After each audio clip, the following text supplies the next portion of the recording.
Welcome to Strength Chat Podcast, presented by Kabuki Strength. Introducing your hosts, Chris Duffin, the mad scientist of strength, Rudy Cadlove, mature athlete and coach, and the wizard of training himself, Brandon Sen. Welcome to Strength Chat with your host, the mad scientist of strength. That's right, myself, Chris Duffin.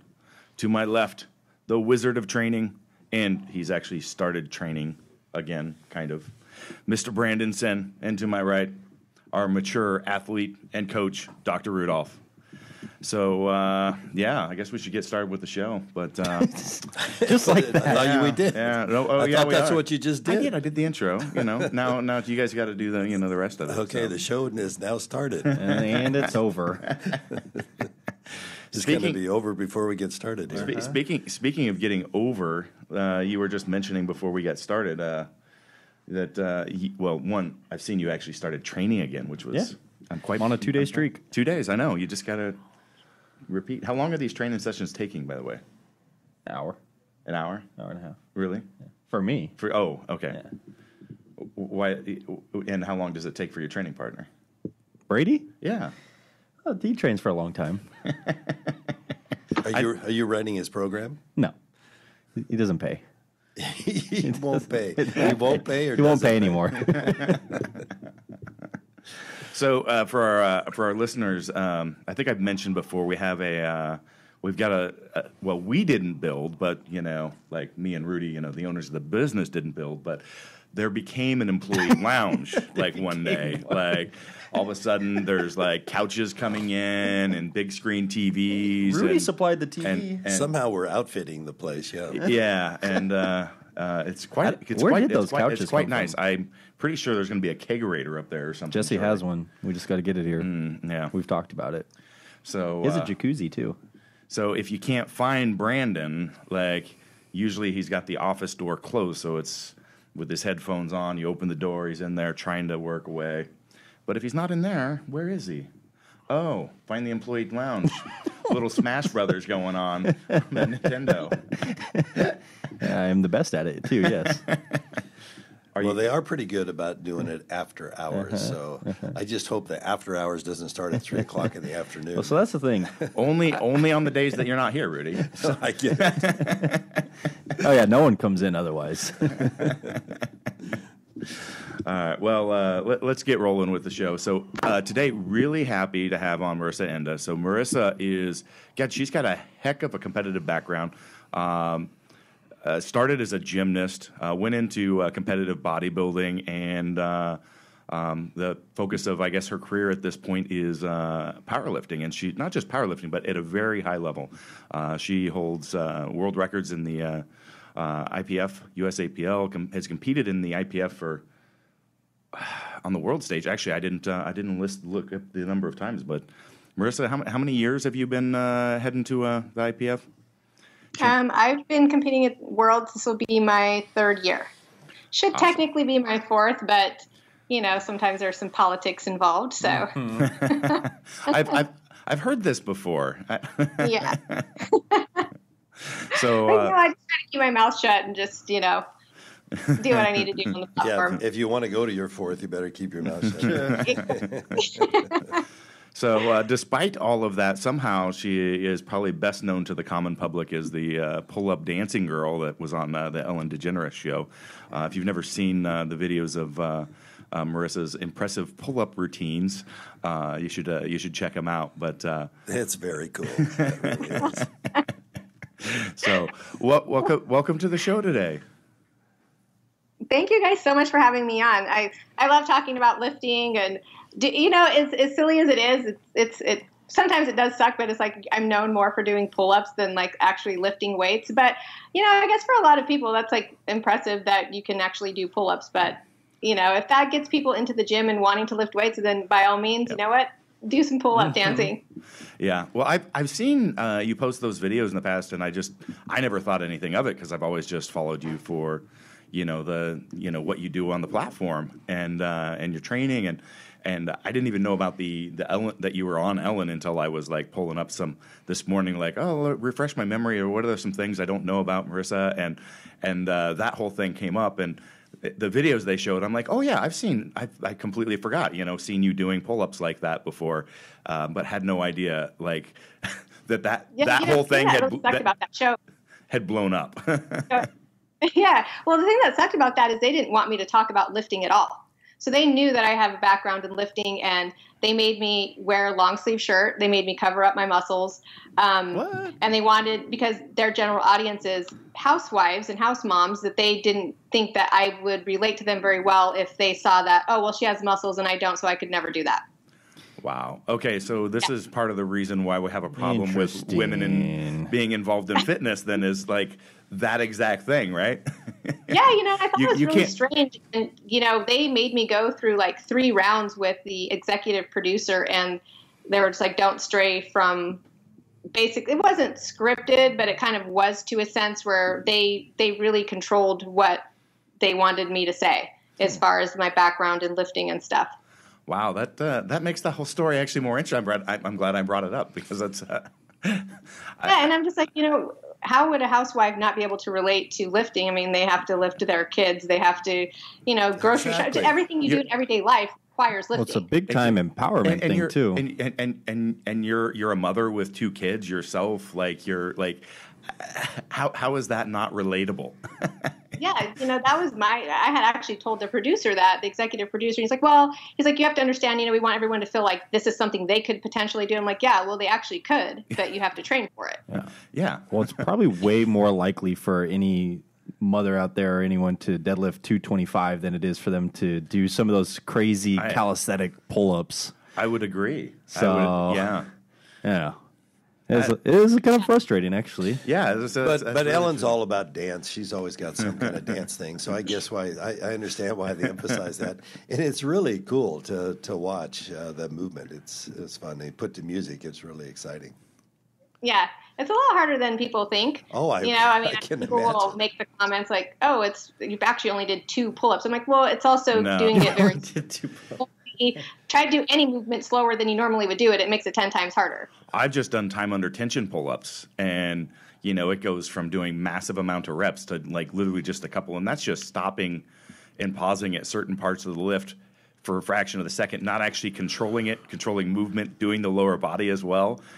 Like I said, Brandon said, having somebody deadlift a fair amount of weight would be way easier to goal than actually doing something like that. So as a personal trainer, do your clients come to you and say, hey, Marissa, teach me how to do that?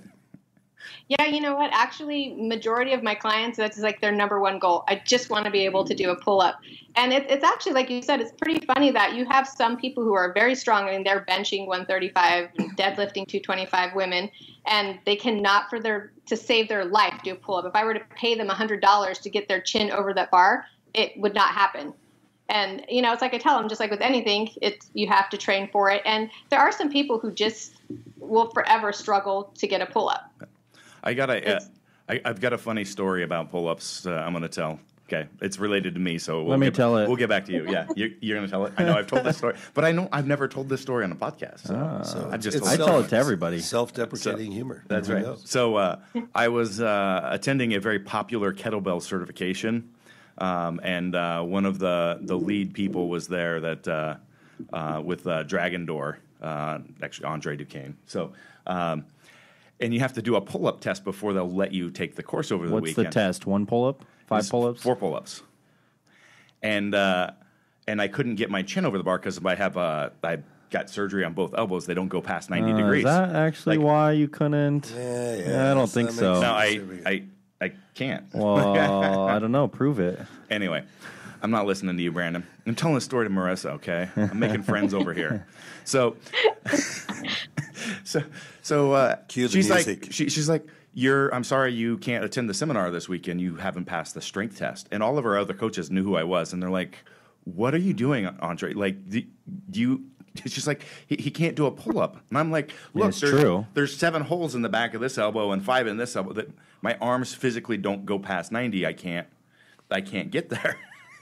And her coaches had to convince her that to allow me to take the certification that weekend because I wasn't strong enough. Sounds like you just have weak lats to me. Oh, shut up, Brandon. It's not like you do barbell rows or anything. That's great. Let's put that one. Chris Stuffin is not. Is that why you strong always enough to jerk your attend this barbell seminar. rows with a lot of body English because you're not strong enough to do them normally? That's right. I actually don't have any strength. I knew that.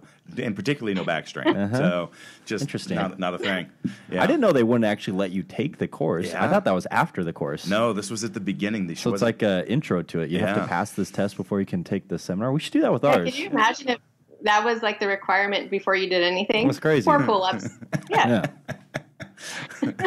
How heavy were you back then? Was it an advanced body weight issue? 250, whatever. Oh. Who knows? Anyway, let's get back. All right, so we're done with pull-ups.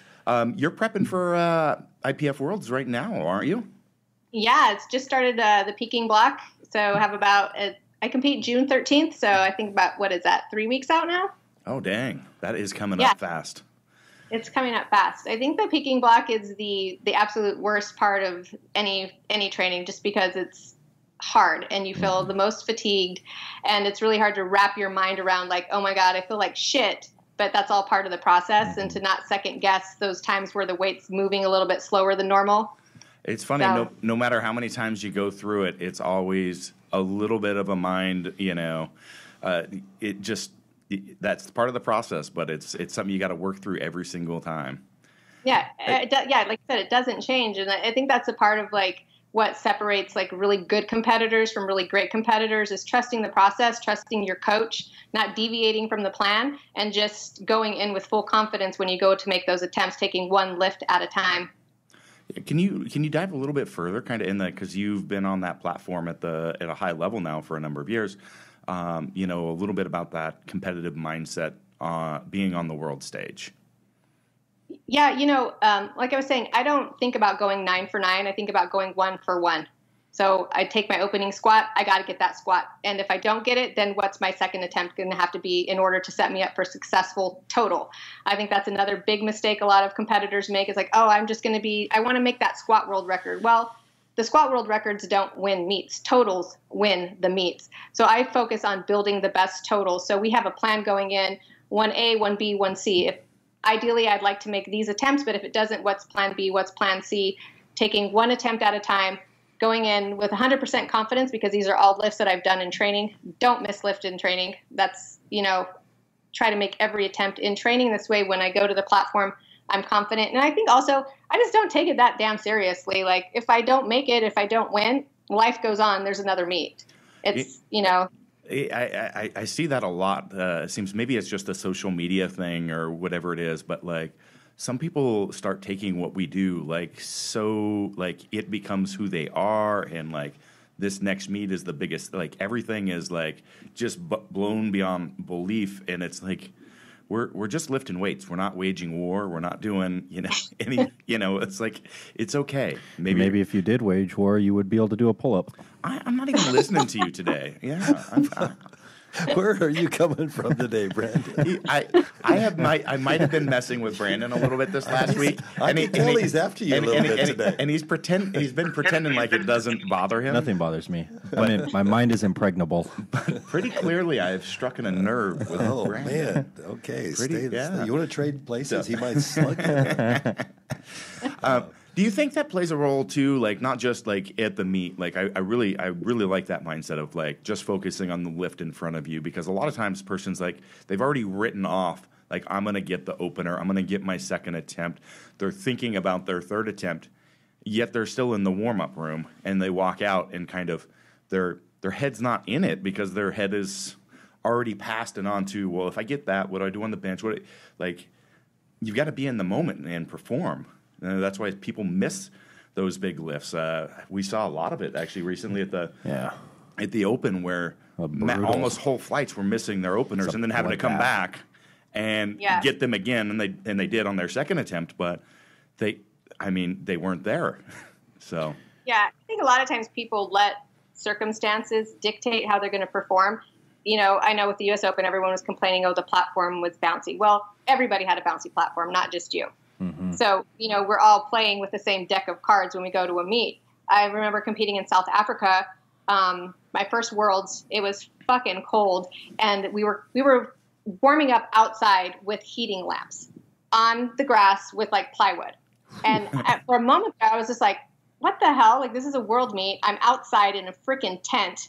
It's cold. But then I look around, I'm like, okay, well, everybody else is warming up in the same conditions that I'm warming up. So there's zero to bitch about. Just go out and do what I have to do. It's just lifting weights. And that can if you just look at it that way, we all have the same deck of cards. Yeah, and that can actually make it a competitive advantage for you. Because if you can go, well, I'm unmind-fucked, and it's messing with all of them because they're just freaking out because of all this stuff.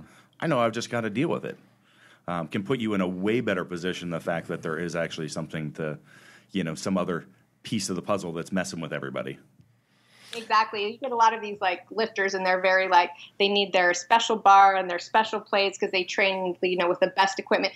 I train in a commercial gym, have bent bars. The bars don't have a lot of knurling on it. Unless I go to Chad and we train out of his garage, I'm training out of a squat rack, commercial gym benches. So I don't have the best equipment. So when I go to a meet, I feel like, holy shit, this is way better. The bar has knurling. I'm going to do better than I do at the gym because I have superior equipment. The best example of that is Dennis Cornelius. So, which I think is hilarious. If you've ever seen his videos, like the guy's one of the strongest guys in the world, and he's got a worn wooden platform with an old rack and a bent bar, a rusty bar, rusty rack that he bought from a garage sale. He literally, I was speaking to him at the Open. He literally bought that bar at a garage sale, and all these that are stacked to the end that are slopping around. And you walk into another gym, like a powerlifting gym, and somebody with a 400-pound squat max is like, I can't train. I have to have my rack and that bar and a calibrated plates and this. While Dennis is over there with like doing 900 for reps and sleeves on a, with his what is it? That toolbox sitting behind him. So I love it. Just make it work. Yeah, there's something to be said for that, because then when you go to a meet and you have to deal with maybe different circumstances, well, you just go with the flow. Mm-hmm. You just have to go with the flow, deal with what you're being dealt, and then just make it happen. Or the people that can only train or lift heavy with their one song playing. I'm like, do you think that's going to happen to be playing when you step on the platform? Like, you don't have control of any of this stuff. Yeah, that's the one that kills me. Is I got to have my music or I can't live. So yeah. I mean, a good song does get you going, but if you've ever got it helps. A USAPL meet. IPF, it's like extra quiet. It's not like USPA or SPF where they have rock blasting and fancy lights. It's very, I don't know, I feel like it's like the golf lifting. I'd argue it's more critical in pull-up dancing than in powerlifting. So on your peaking block now, you're just talking about being mind prepped for your meets. In your last block, do you actually go up to your third attempts, or are you at 95%? What's your plan? Chad doesn't actually like put attempts in, like, okay, this is what we're going to take as our first and our second, because we've been working together for so long now. I pretty much do the same programming that I've done for the last 3 years. It's just we go up 5 pounds or go up 5 pounds, try to make rep PRs, and just go based on how I'm feeling. So off of the plan, I was only supposed to hit 319 for a single, but since squats have been going so good, we hit it for a double. I do have like my third attempts in mind. So we're kind of just working, towards that and kind of inching up every single week. But yeah, we're the threshold of 95 to 100%. Right. So you've been doing a similar plan now for a few years, you just mentioned, and obviously it's been working. It seems like a lot of people are very quick to want to change their training style. They want to do stuff differently for one reason or another. Maybe the last plan didn't pan out, but it sounds like, with you guys, you have something that's working, so why quit it? Is that kind of the mentality that goes behind the actual programming? Yeah, we kind of figure if it ain't broke, don't fix it. I mean, obviously lifting is lifting. Since I've been doing it for so long, lifting is very redundant. I think that's a problem with most people, which is why they coach hop a lot. They get bored very quickly. They want gains to come. Oh, I didn't make a 20-pound PR, time to switch coaches. And that's just not how it works, especially as you start getting stronger. You're scratching to get that 1 pound PR. It doesn't come as easily anymore. And I think the benefit to staying with one coach and really working with that one person is, you guys can fine-tune things together by talking and then just realizing that, hey, it's not going to come that quickly. We just need to get stronger. And, there eventually might come that time where you peak, and that's pretty much it. But The only time we have switched things around is when I've been working around an injury. But aside from that, we just stick to the plan that's been working. Yeah. Is that something that you have taken and used for your own clients too? For those that, once the plan's working, just stick with it? Do you coach them out of that wanting to change stuff up, or do you actually let them if they're getting, bored or it feels too redundant? Most of my clients are probably more beginner to intermediate lifters. So they tend to be pretty happy. Gains come very, very fast. And again, I'll switch things up for them, just based on the individual. Sometimes people do get really, really bored. And if they need just a little bit of change to keep them motivated and going into the gym, then we'll make that change. But for the most part, I let everybody know lifting can be boring and it's redundant, but the fun isn't in the lifting. The fun is in the result. So as you see your body changing, that's the fun part. As you see, you're able to make PRs, you're able to do 2 or 3 more reps, or you're able to, your 1 rep max increases. That's the fun part. Mm-hmm. You just have to dig in and get used to the process, which can be pretty boring, but that's going to be in anything you do. I don't care what sport you try to take up, you're going to get bored eventually. It's redundant. Yeah, especially in powerlifting. I mean, there's the squat, bench, deadlift, go up and down. There's literally nothing else to it. It's the simplest of simple sports. People try to complicate it sometimes, but yeah, it is not a very complicated sport. No. No, not at all. Yeah, it's very easy to lift more today than you did yesterday. Yeah, that's it. Yeah, making progress. Yeah, a lot of my clients, like a lot of women, I have them do a lot of feet up benching, just so that they can get away from thinking they need this huge arch to be strong. So like, no, you're going to bring your feet up. And we need to get you stronger. You need to build bigger muscles. And they start freaking out like, well, my technique's going to go out the window. I'm like, yeah, if you really lose your bench technique in a couple weeks, then we have a bigger problem. Mm-hmm. It's not that. That's a pretty valid point. So, yeah. And particularly as those patterns like get refined, I find that even amongst lifters that have been around for a long time, like the scared of like taking a break or not training just the way that competitive technique like every week. And so people are always like surprised in my training when I don't do stuff for a long time, how quick it comes back. I'm like, well, the pattern's still there and I was still training to get stronger. So it's maybe I wasn't doing that exact movement, but if you're doing all the stuff, it's not going anywhere. Exactly. And also too, you want to make sure you have longevity in the sport. I see a lot of lifters, at least in the IPF people that I compete against, they're always maxing out. And it's like, when is your off season? When do you go into a hypertrophy block? When do you back off from always low bar squatting and maybe do some high bar? It's like, take some time to do higher rep work. And for whatever reason, they're just afraid to get away from feeling the heavy weight on their back. And of course, it is shocking when you go from doing high reps and you're only squatting 225, 235 to put 300 plus on your back. But that's why you just build up to that. And you make sure you have smart programming so that you're able to do that. It just kind of blows my mind a lot when I see girls just forever continuously wanting to hit those 1 rep maxes all of the time, all year round, when they're not even getting ready for a meet. Yeah, you look at any other sport out there, no other sport does that.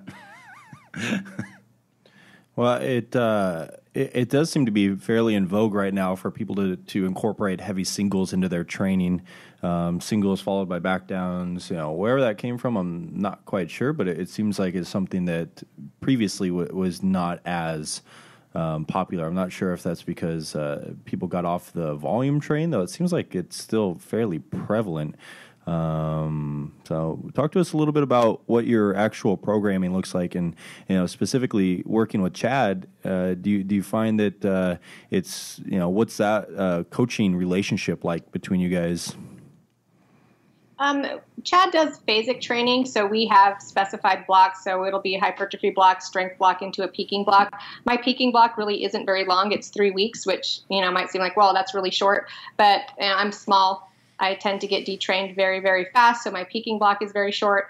My hypertrophy block will be two hypertrophy blocks in, which consist of 4-week blocks. Strength block another 4 week, and then into the peaking block. Chad and I work really well together. A lot of people think, oh, you can't work with your significant other. It just doesn't work. There's going to be a lot of infighting. And I feel like I'm his best client because I actually just don't bitch. I just do what I'm told, and I give him feedback based on, how I'm feeling. I think one of the pluses about being older and lifting for so long is I'll straight away tell him, hey, that's going to be too much too much for me right now. Can I cut back a little bit? Or I have a huge knot in my trap and in my subscapular right now. And I had to bench heavy yesterday. And I told him, I was like, it's hurting really bad. So can I just do a top single and then just bench to like a board so that I can reduce the range of motion to save my trap? Because I don't need to be good right now. I need to be good on the platform. Right. And throughout the training year, it seems like, the training is very straightforward. You guys are doing what's, been proven to work year after year, cycle after cycle. In terms of your actual exercise selection, is it as simple as, kind of the theme of everything else has been? How many primary exercises are you cycling around through the year? Do you guys train pretty specific all year, or is it as simple as just going either low bar or high bar to give yourself a break from maybe on the elbows or shoulders? Like, what is that exercise rotation in terms of how many different types are there throughout the year for you? It's pretty similar. After I do this meet, I go into like a general block where I pretty much just go back into bodybuilding type of lifting, where it's high bar, leg press, kind of giving myself a break. I won't pull conventional off of the floor just because I need to give my back a break, especially since I've been dealing with those sciatic issues. So I'll pull from blocks, and I still high bar squat now. It gives my elbows a break so that I can bench. So I do a high bar on Monday, and then I do low bar on Friday, and bench 3 times a week, and then deadlift twice. One being like the top set, the secondary deadlift day being more of just technique day. It'll either be a block pull or a very light pull from the floor. Oh. And then aside from accessory exercises are just very whatever I want to do, which is just usually just the stuff that is simple and that I've been doing forever. Lat pull downs, bent over rows, that type of stuff. The stuff that works. So you mentioned you adjusted your lifting based on how you feel. Yes. Do you use any other types of auto regulation? No. Again, I kind of just have always just gone based on that. I haven't actually had to adjust my training too much. I've only had to adjust it since I had the sciatic issue. I could not hinge at all right before nationals, so I didn't pull from the floor until like 4 weeks out. So it was like you were saying earlier, like people were like, oh my God, how are you going to be able to do it come meet? And I still pulled 385, and I was only doing block pulls up to like 340 4 weeks before. So, I mean, aside from that, I've been pretty fortunate. And I think part of the reason that I've been fortunate not having to change things up too much is because I take a break from lifting heavy. I just go back to general strength training. Yeah, not too many people are willing to take that break, as Chris was mentioning earlier. It's too tempting to think, I'm 16 weeks out. If I went right back into it now, how much progress I could make in that time when exactly as, you guys have both been training for a long time and both know the importance of like giving yourself a bit of a break or doing new stuff, whether it's bodybuilding or one arm snatches or squatting every day. Well, also it gives your body a break, and it keeps you kind of a little interested in lifting. Not only that, but I mean, if you want to build muscle, you need to add more volume. Mm-hmm. You can't just keep doing singles and thinking, everything's going to grow. How do you think that your coaching style with your clients differs from Chad's style, or are they very similar? I imagine, working with him, you tend to mirror some of the traits that your coach has because you found that it works with you, so it's probably going to work in tweaks. So what are some of the similarities or differences between yours or Chad's programming / coaching? Similarities will be definitely the physique style of training. Probably the differences is I incorporate a lot more bodybuilding. Chad's more into like the, definitely more specific towards powerlifting, and he doesn't come from a bodybuilding background. But I think for women in particular, they need to do more bodybuilding style exercises, a lot more volume to add more muscle. It just takes more time for us.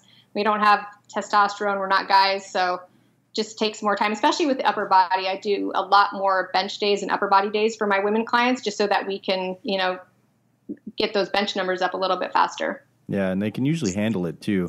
In my experience with the women that I have, they can usually handle comparatively quite a bit more work than their male counterparts. Even some of my more accomplished female lifters, they're just workhorses.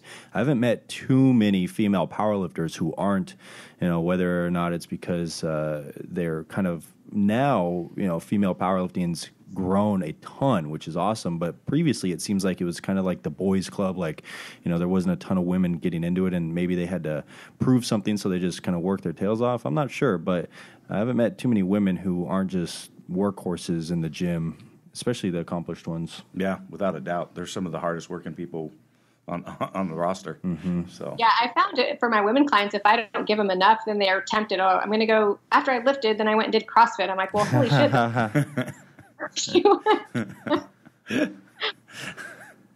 I've seen a few people do that. Yeah. Well, let's work out one of the day. Let's. Yeah, I'm not that big of a workhorse. It's not happening for me.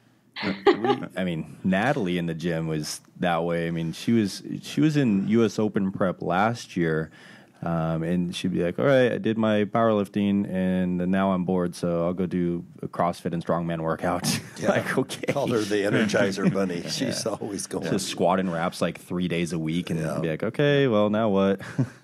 Well, let's talk a little bit about training and life balance and stuff like that, because, like I said, you're a professional. You've been around a while. You're a mother with 2 kids. You've got to balance all that stuff out. What are some of the obstacles or maybe even opportunities that kind of come with those additional responsibilities that come along?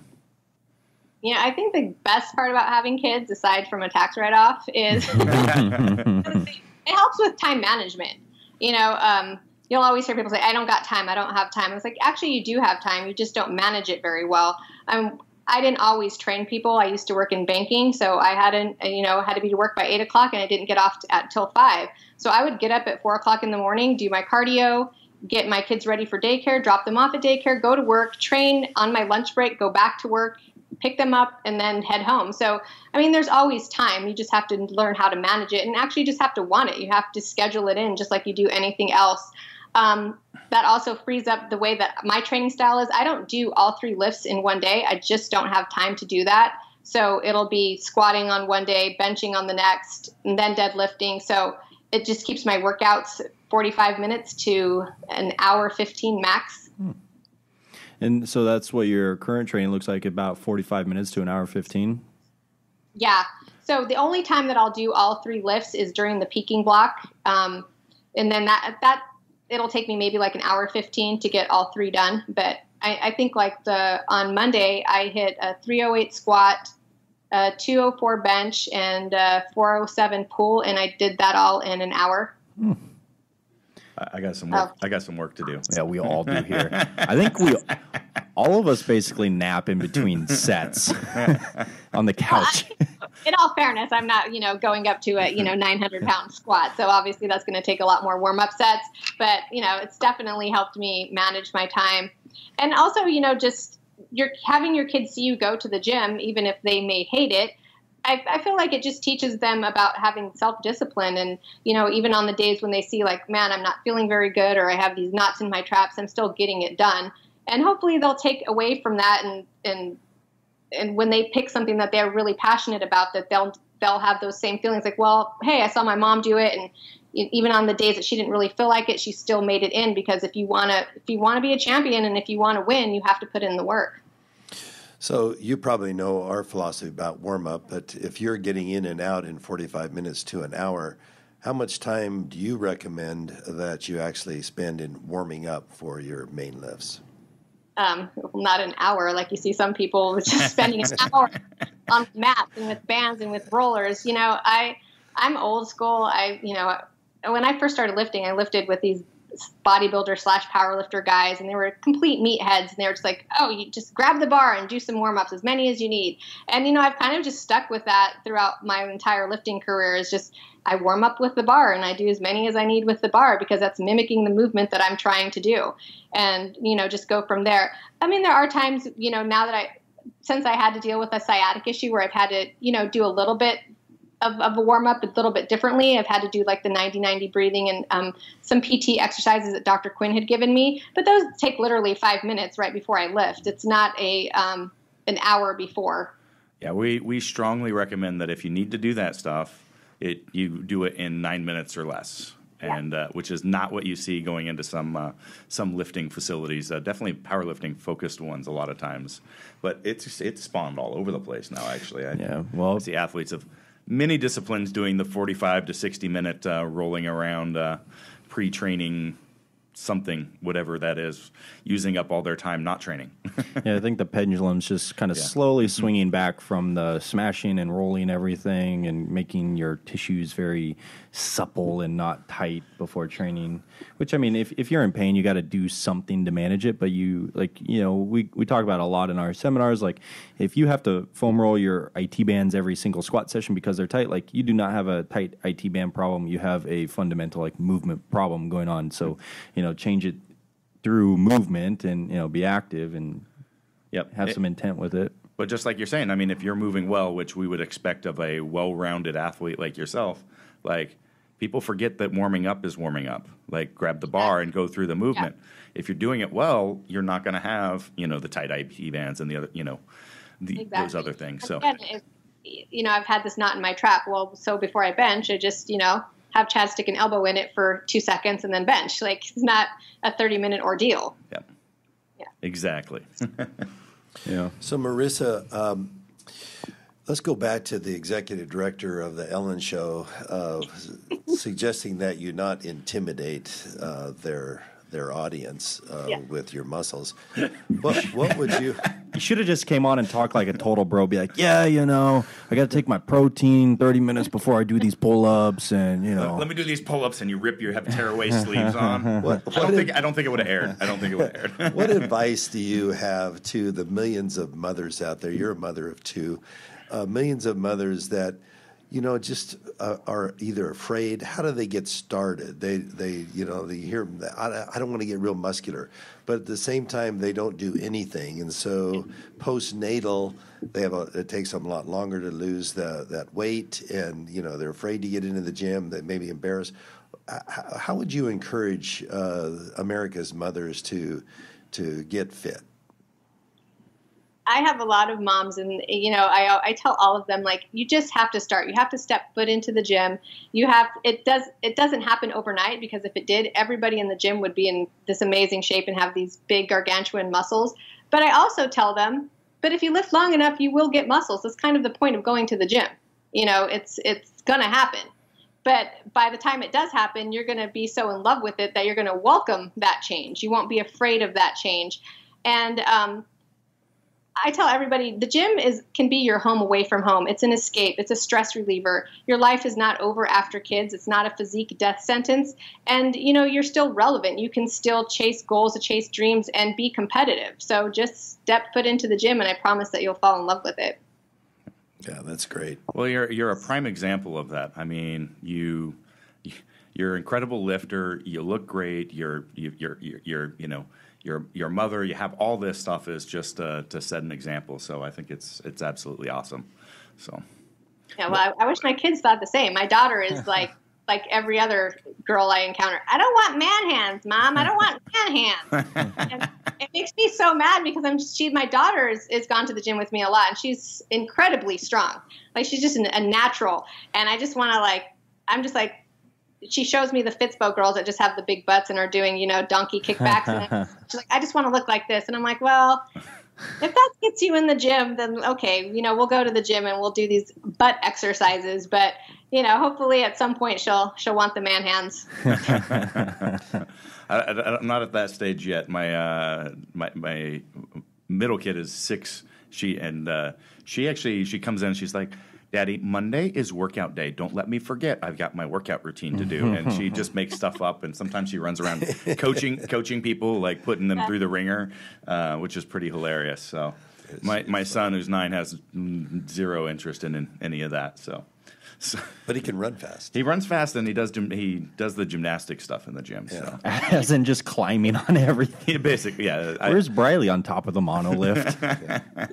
That's the best thing, though. I both of my kids were in tumbling at a very early age, and I think gymnastics has the best carryover to doing every other sport out there, because it teaches body awareness. Mm-hmm. And if you have body awareness, then you're going to be a great lifter, because you're going to have good positioning. Yep, that's a good point. And there happen to be several top-level powerlifters that were also ex-gymnasts. So not just you. There's a few others that we can bring up with that background. So yeah, certainly. Yeah, well, I guess it depends on what the discipline was in the gymnastics, but some of those guys on the rings and the poles are just freaking shredded, and I have to imagine their grip strength is just insane. Oh. The ability to stabilize and control joint positions, and Calisthenics is a very popular sport, not so much in the U.S., but you go outside of the U.S. and like the prize money for calisthenics competition is like $100,000 versus like powerlifting competitions. Wow. If I was smart, I would do calisthenics competitions, but I've seen those guys and all they do is train, body weight style exercises, and they can go and deadlift a shit ton of weight just because their back is so strong and their grip is so strong. So it'd be pretty interesting to see some of the gymnast and calisthenic guys come over and just see how they would do in the powerlifting world. Yeah, it would be for sure. Yep. Do you see yourself involved in any other strength sports, Marissa? I mean, do you ever want to dabble in strongman or? I wanted to do like weightlifting at one point, but then Chad told me I was too old. So, I think strongman would be really fun, but it's like I feel like I'm so small. Like when we were in Spain, my dad is Basque, so I got to go visit like all of the Basque stone lifters, and so they were having me lift the stones, and they do it a little bit differently, where they lean back and they pop it on their shoulder, and then they drop the rock onto the padding. And man, I will say, if you're small, I think it's a little bit harder because to wrap your hands around those big stones, if you just don't have the wingspan, it's tough. But I mean, I think it would be fun to try. Yeah, we have a like 110, 120 pound female coach on our in our facility, and she's a strongman competitor, and it's just rough. I mean, the implements don't change size, unfortunately, and you might be loading a stone on top of a platform that's just as tall as you, but I mean, she does it. She's pretty strong too. Yep. But yeah, that's definitely a sport that is built around not just your strength, but your physical frame. Mm-hmm. Yeah. Got to be a huge human. Yep. So that's probably why all those guys are 400 pounds. Exactly. 6'5" plus and 400 pounds. Yep. Yeah. Massive individuals for sure. How about physique? Do you go back and forth between physique and powerlifting? Do you see yourself doing that? So I always competed in bodybuilding, and then when I stopped doing that, that's when physique and bikini all kind of got introduced. So I've done one physique show. I did it the same time that I was trying to prep for a powerlifting meet. Coincidentally, that was a powerlifting meet that I bombed out in. That sounds like an interesting choice. Yeah, it's just I really wasn't at that time, didn't really understand that, okay, well, if I'm cutting and I'm like 114, I end up 105, my lifts probably aren't going to be that good. But nevertheless, yeah, I would definitely probably do another physique show. It's just very hard to do simultaneously. I would have to do it on an off season. And right now, because I feel like I'm still so competitive and I'm at the top of my game right now, that I'm going to stick with the powerlifting until I just get bored of it. Not so much bored, but if I'm not enthusiastic about competing and it's not fun for me anymore, then it's time to stop. So changing gears a little bit, I understand last year you had a book written, but it wasn't going to get published unless you won IPF Worlds, which you did. So do you want to talk a little bit about your book? Brandon, you could try to introduce the name. I'm not going to. Fuerza. That's close. Close, all right. Close. Yeah, it's called Fuerza, A Female's Guide to Strength and Physique. And more often times what I hear from women is they want to be strong, but they also want to look good. And there's this myth that you can't be strong and have a good physique at the same time. And it's just not true. So I'm talking with Chad. Chad's really the force behind, you should just do it. And I think it's always hard to feel confident that you know enough. And I've been lifting for 23 years, and I still feel like I just don't know enough. But it was fun to put together, and it's been fun to hear the feedback from all of the women that have been using it and have been, setting PRs in the gym or getting their first pull-up or getting their diet together and getting their physique the way that they want it to look. So, yeah, we released it after I won Worlds. So Chad was like, look, we'll release the book, but you got to win Worlds. So make sure that you win. It's too late. I was able to do that. And that's that added credibility. There you go. And that's exactly. That's available on Juggernaut then? Yeah, so that's available through jtsstrength.com. And it's pretty short. It kind of goes like my background and how I came up with lifting, and then it has programming in the back. So it has the world record program, which is a program that Chad wrote when I set the total world record on the Arnold stage. And then it has a physique program and 3 other programs in there. Excellent. All right. That sounds like a really good resource for that audience. So. Yep. What embarrassing story can you tell us about Chad? Oh my God, there's so many. No, I'm kidding. always is talking about like just the size difference, and it's like, oh, has Chad ever almost killed you or whatever? And I'm just like, actually, I've been pretty fortunate. But when we were in Australia, we were taking a nap just because the time was all screwed up there, and we were both asleep, and I started having this dream that my arm was stuck and I couldn't get it unstuck. And so when I wake up, Chad had rolled onto my arm and my arm was completely dead. Like I couldn't feel it for shit. And I was trying to move and I couldn't get him off of my arm, and he was like dead asleep. So then I'm like basically like hitting like him to get off of my arm, and he finally woke up and my arm was literally dead for like 3 minutes. It wouldn't come back. I started steamrolled it. And it's like the most near-death experience with Chad. Well, thanks I was like, no, never sleep in a full-size bed. We need like a California king. Yeah. He's a big individual, that's for sure. Like an anvil dropped on the Roadrunner, right? Or something, yeah. Basically. Yeah. So, Marissa, we got your book on Juggernaut. Where can people get in touch with you about coaching, or if they have questions specifically for you, where can people find you as a resource?